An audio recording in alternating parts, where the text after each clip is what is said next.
Hello students, welcome to my YouTube channel. आज हम class 8th science का pole star में से सैंपल पेपर 4th करने जा रहे हैं। तो शुरू करते हैं पार्ट ए में फर्स्ट क्वेश्चन है हमारे पास organic manure, urea, super sulphate, cow dung, none of these. तो इसमें से काउडंग जो है वो हमारा इसमें से जो हमारा काउडंग होगा वो हमारा एक ऑर्गेनिक मैन्योर है। तो इसके लिए ऑप्शन होगा सी। नेक्स्ट है बिफोर सोइंग सोइल कैन, बीज डालने से पहले मिट्टी को जो है वो प्लग किया जाता है, उसमें हल चलाया जाता है। तो क्रॉप जो बोने का पहला स्टेप जो है वो हमारा प्रेपरेशन ऑफ सोइल है। The most common carrier of communicable diseases, तो कम्युनिकेबल डिसीजेज का जो सबसे ज्यादा मोस्ट कॉमन कैरियर है वो है हमारा हाउस फ्लाई। नेक्स्ट है Reena so onion peel under the microscope, she observed a brick wall like structure, what is the name of the following structure. तो ये हमारी जो है ये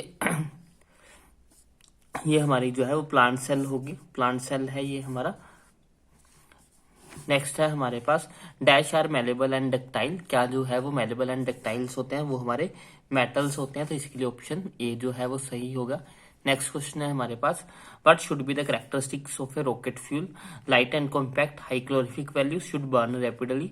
तो ऑल ऑफ दीज इसका आंसर होगा। ये सारे जो है वो एक अच्छे रॉकेट फ्यूल के जो है वो कैरेक्टरिस्टिक्स हैं, ये सारी जो है उसमें खूबियां होनी चाहिए।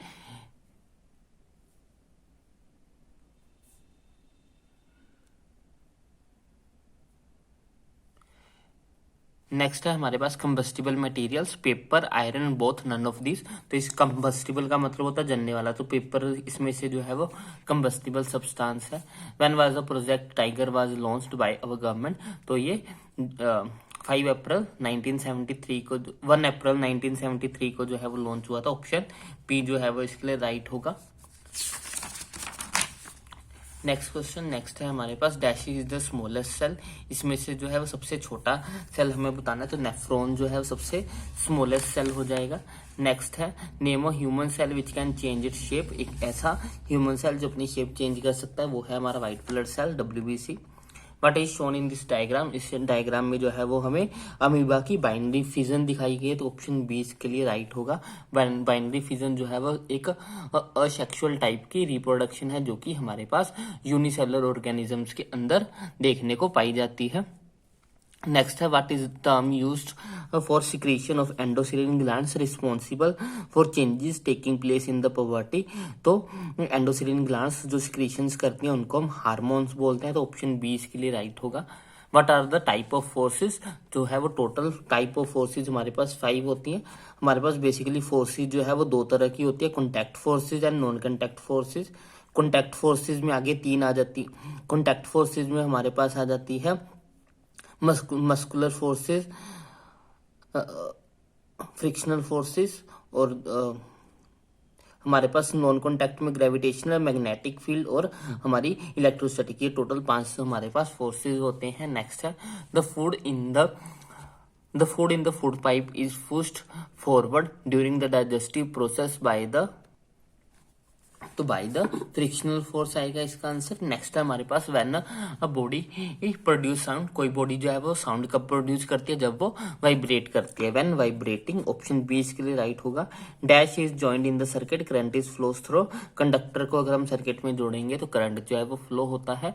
हु डिस्कवर्ड लाइटनिंग, लाइटनिंग को किसने डिस्कवर किया था, बेंजामिन फ्रैंकलिन ने। ऑप्शन बी इसके लिए राइट होगा। If incident angle is 60 degree, what will be the value of reflected angle? अगर इंसिडेंट एंगल 60 है तो रिफ्लेक्टेड भी 60 होगा, because incident angle is equal to the reflected angle. Which scientist is shown in the figure, ये जो है वो Neil Armstrong की पिक्चर है जो कि मून के ऊपर खींची गई थी। इसका 19 का सी जो है वो राइट ऑप्शन होगा। नेक्स्ट है हमारे पास which gas is responsible for global warming, इसमें से जो है वो ग्लोबल वार्मिंग के लिए कार्बन डाइऑक्साइड जो है वो रिस्पॉन्सिबल है। For growing crop, sufficient sunlight, air, sunlight and dash from the soil or soil। मिट्टी से क्या क्या मिलता है, मिट्टी से उनको जो है वो हमारे पास वाटर एंड मिनरल्स मिलते हैं, water and minerals. Phosphorus is very reactive non metal, process of separation of different constituent of from petroleum is called refining. Fire produced by oil cannot be controlled by water. To move a loaded trolley, we have to push it. आगे है true and false. Unicellular organisms have one cell body, ये हमारा true होगा.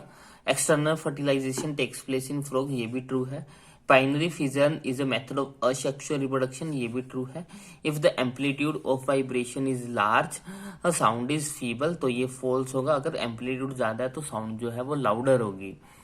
Like charges attract each other, तो like charges जो है वो एक दूसरे को रिपेल करते हैं. अनलाइक चार्जेस जो है वो एक दूसरे को अट्रैक्ट करेंगे, तो ये भी जो है वो फॉल्स होगा. नेक्स्ट आगे हमारे पास one word questions. Name the unit in which the calorific value of a fuel is express, तो ये जो है ये किलो जाउल पर किलोग्राम में जो है वो किलो जाउल पर किलोग्राम में जो है वो रिप्रेजेंट करी जाती है. नेक्स्ट है when do adolescent age begins and ये जो है वो 10 to 11 से शुरू होकर 18 से 19 की एज तक रहती है. Name the 3 liquid which when listed in the manner shown in the figure may cause the magnetic needle to detect. इसमें क्या क्या 3 लिक्विड डाल सकते हैं, इसमें एसिड डाल सकते हैं, बेस डाल सकते हैं और एसिडुलेटेड वाटर डाल सकते हैं.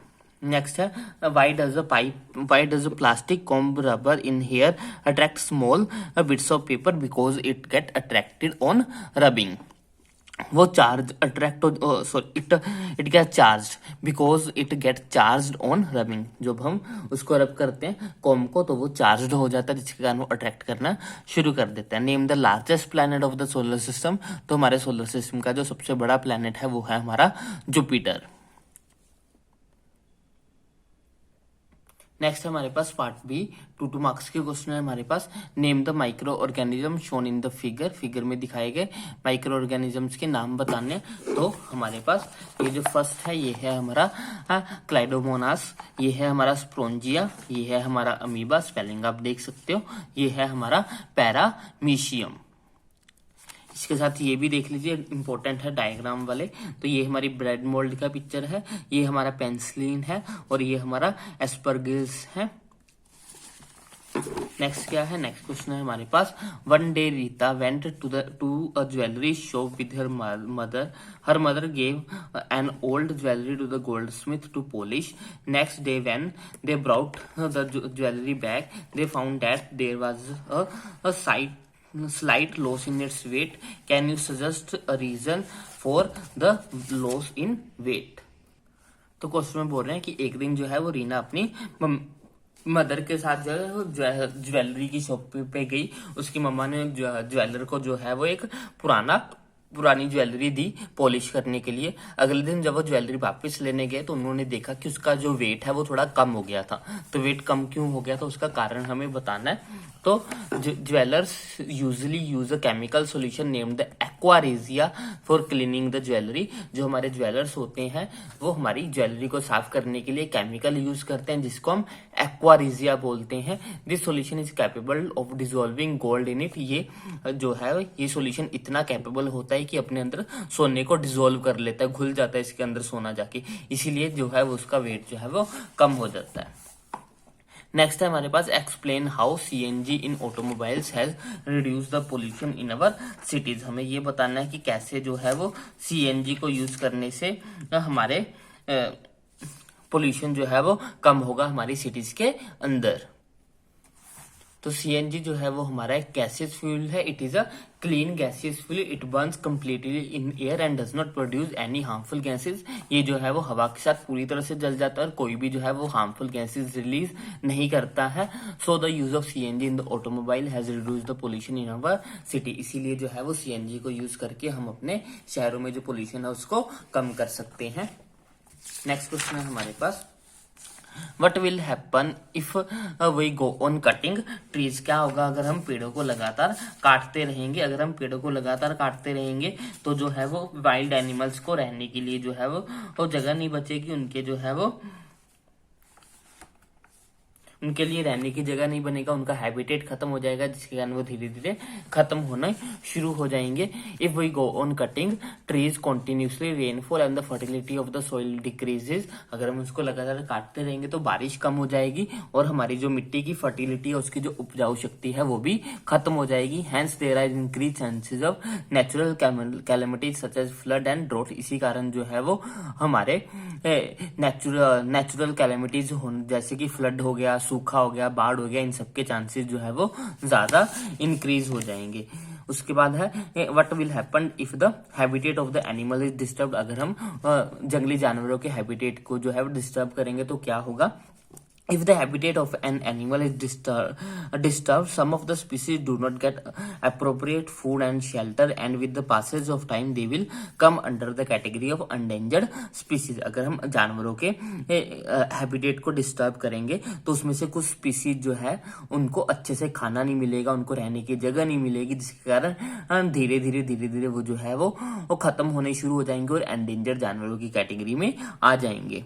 आगे है what will happen if the top layer of the soil is exposed. If the top layer of the soil is exposed, the soil has less humus and becomes less fertile, अगर उसकी ऊपर layer जो है वो expose हो जाएगी तो जो है वो उसकी फर्टिलिटी जो है वो कम हो जाएगी, जिसके कारण हमारी मिट्टी जो है, हमारी जो जमीन है वो धीरे धीरे डेजर्ट रेगिस्तान में जो है वो कन्वर्ट हो जाएगी और इस प्रोसेस को हम डेजर्टिफिकेशन के नाम से जानते हैं। नेक्स्ट क्वेश्चन क्या है, नेक्स्ट क्वेश्चन है हमारे पास cells are the basic structural unit of living organism explain. Cell जो है वो किसी भी लिविंग बॉडी के लिए बेसिक स्ट्रक्चरल यूनिट है, हमें इस बात को जो है वो बताना है कि ये बात कैसे हम कह सकते हैं। तो as a building can not be constructed without the brick, जैसे कि कोई भी बिल्डिंग जो है वो ईंटों के बिना नहीं बनाई जा सकती। Similarly a body of living organism has the basic structure unit such as cell, इसी तरह जो है वो किसी भी बॉडी के लिए जो सेल है वो बेसिक स्ट्रक्चरल यूनिट है। Cells are of different size, shape and group together to form the organs system etcetera. सेल्स जो है वो अलग अलग साइज के, शेप के, कलर के हो सकते हैं और ये आपस में मिलके जो है वो ऑर्गन को बनाते हैं और ऑर्गन से ही मिलके जो है वो आगे हमारी बॉडी बनती है। Give the name of animal showing the internal fertilisation, हमें ऐसे जानवरों के नाम बताने जो कि इंटरनल फर्टिलाइजेशन शो करते हैं। हमारी काओ हो गया, हमारी बफेलो होगी, हैन होगी, ह्यूमंस हो गए, ये सारे जो है ये इंटरनल फर्टिलाइजेशन शो करते हैं। Suppose your writing desk is tilted a little, a book kept on it starts sliding down, show the direction of the frictional force acting on it। तो जो है वो फ्रिक्शनल फोर्स जो है वो हमारी मोशन के अपोजिट डायरेक्शन में लगेगा। जिस डायरेक्शन अगर हमारी बुक जो है वो डाउनवर्ड आ रही है तो हमारी जो फ्रिक्शनल फोर्स होगा वो अपवर्ड डायरेक्शन में लगेगा, अपोजिट डायरेक्शन में लगेगा to the motion of book. आगे है in the case of fire before the fireman uses the water hoses they shut off the main electrical supply for the area, explain why they do so. जब कहीं पे आग लगती है तो आग बुझाने वाले जब आते हैं तो वो आके सबसे पहले वहां की इलेक्ट्रिकल सप्लाई को जो है वो बंद करते हैं। वो ऐसा क्यों करते हैं, हमें इसका कारण बताना है। वो ऐसा इसलिए करते हैं क्योंकि जो टैप वाटर होता है वो पानी का एक अच्छा कंडक्टर होता है, जिसके कारण उसमें से करंट फ्लो होके जो है वो आग बुझाने वालों को बिजली का झटका जो है वो लग सकता है। इस चीज से बचने के लिए वो ऐसा करते हैं कि पहले इलेक्ट्रिकल सप्लाई को बंद करते हैं। Pure water is an insulator, जो प्योर पानी है वो तो इंसुलेटर है, but tap water is a good conductor electricity, लेकिन जो टैप वाटर है वो इलेक्ट्रिसिटी का अच्छा कंडक्टर होता है। इसीलिए to avoid the electro causing fireman manually shut off the supply before using the water hoses. Next है बुजो stands at A just on the side of the plane mirror as shown in the figure. Can he see himself in the mirror? Also can he see image of the objects situated at P, Q and R? हमें बोला गया कि बुजो जो है वो एक plane mirror के सामने जो है वो खड़ी हो जाती है। इसमें जो है वो डायग्राम हमारे पास ज्यादा क्लियर है। ये ए पॉइंट जो है ये बुजो है और ये प्लेन मिरर के सामने जो है वो खड़ी हो गई है। यहाँ पे पी, क्यू और आर 3 पॉइंट्स है। हमसे पूछ रहे हैं कि पहले तो क्या बुजो खुद को मिरर में देख पाएगी, बाद में पूछ रहे हैं कि क्या वो इन तीनों पॉइंट को भी देख पाएगी। तो इसका आंसर होगा Boojho can not see his image in the mirror as he is standing outside the edge of the mirror. तो बूजो जो है वो उसको नहीं देख सकेगी अपने आप को, क्योंकि वो जो है वो मिरर की एज से दूर खड़ी हुई है। He can see the image of P and Q easily but not the image of R. वो पी और क्यू की इमेज तो आसानी से देख सकते हैं, लेकिन वो आर की इमेज को जो है वो नहीं देख सकती है। नेक्स्ट है name the device as shown in the figure. ये जो है वो वेस्ट वाटर ट्रीटमेंट प्लांट है। नेक्स्ट है पार्ट सी हमारे पास। फर्स्ट क्वेश्चन है write the paragraph, write paragraph in your words on each of the following. सबसे पहले हमें प्रेपरेशन ऑफ सॉइल बताना है। प्रेपरेशन ऑफ सॉइल होता है कि मिट्टी को खेती के लिए तैयार करना। जो हम लगातार पानी खेतों में पानी डालते रहते हैं तो मिट्टी की जो ऊपर लेयर हो जाती है तो वो हार्ड हो जाती है। उसको नरम करने के लिए उसमें हल चलाया जाता है, उसको प्लग वगैरह करके उसमें हल चलाया जाता है ताकि उस मिट्टी के अंदर जो है वो स्पेस बन सके, ताकि पौधों की जड़ें जो है वो आसानी से नीचे तक जा पाए। और उसी प्रोसेस को हम प्रिपरेशन ऑफ सॉइल बोलते हैं। नेक्स्ट हमारे पास सोइंग। सोइंग होती है बीज डालना। जब मिट्टी अच्छे तरह से तैयार हो जाती है तो हम उसमें जो है वो बीज डालना शुरू कर देते हैं। तो बीज डालने का जो प्रोसेस है उसको हम सोइंग बोलते हैं। उसके बाद वीडिंग आ गई। जब हमारी फसल उगना शुरू हो जाती है तो फसल के साथ साथ बहुत सारे अनवांटेड प्लांट, वहां पे घास या छोटे छोटे पौधे जो है वो उगना शुरू हो जाते हैं। अगर हम उनको नहीं उखाड़ेंगे, नहीं हटाएंगे, तो वो हमारी फसल के साथ पानी और जो न्यूट्रिएंट्स होंगे उसके लिए compete करेंगे। इसीलिए जो है वो उनको निकालना जरूरी होता है। और उन अनवांटेड प्लांट्स को हम वीड्स बोलते हैं। और वीड्स के रिमूवल के प्रोसेस को हम वीडिंग बोलते हैं। ये काफी तरीकों से किया जा सकता है, मैन्युअली किया जा सकता है और केमिकल्स की हेल्प से भी जो है वो किया जा सकता है। उसके बाद थ्रेशिंग आ गई। थ्रेशिंग होता है जब फसलें पक जाती है तो उसको काटने का जो प्रोसेस होता है वो हमारे हार्वेस्टिंग होता है। और फसलों को काटने के बाद फसलों में से दानों को अलग करने का जो प्रोसेस होता है उसको हम थ्रेशिंग बोलते हैं।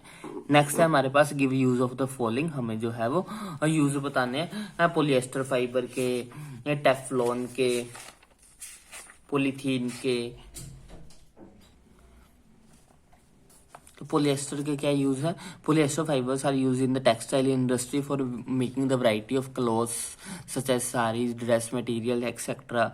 Polyester fibre mix with the natural fibre and are use for making the blended textiles such as the terracotta. It is used for making the sails of the boat. It is used for making the water hoses for the firefighting operations.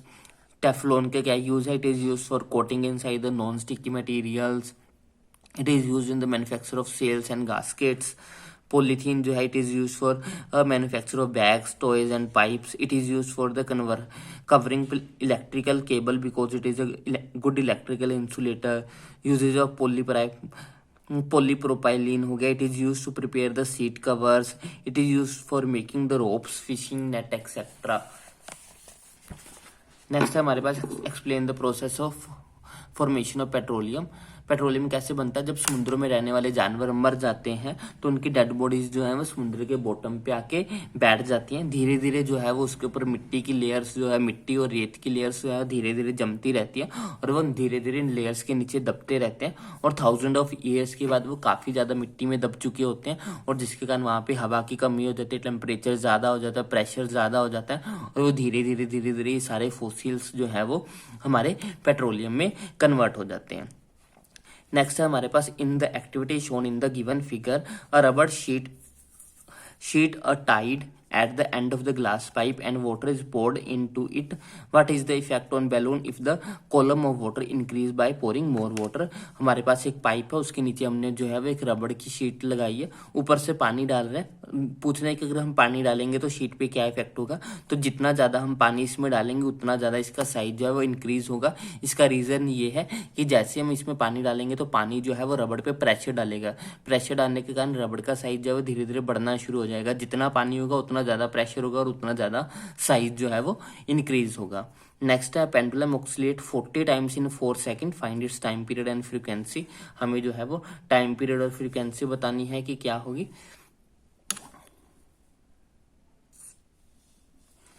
तो हमारे पास जो frequency होती है, frequency का formula होता है number of oscillation divided by time. तो 40 को 4 से डिवाइड करेंगे तो हमारे पास 10 आ जाएगा।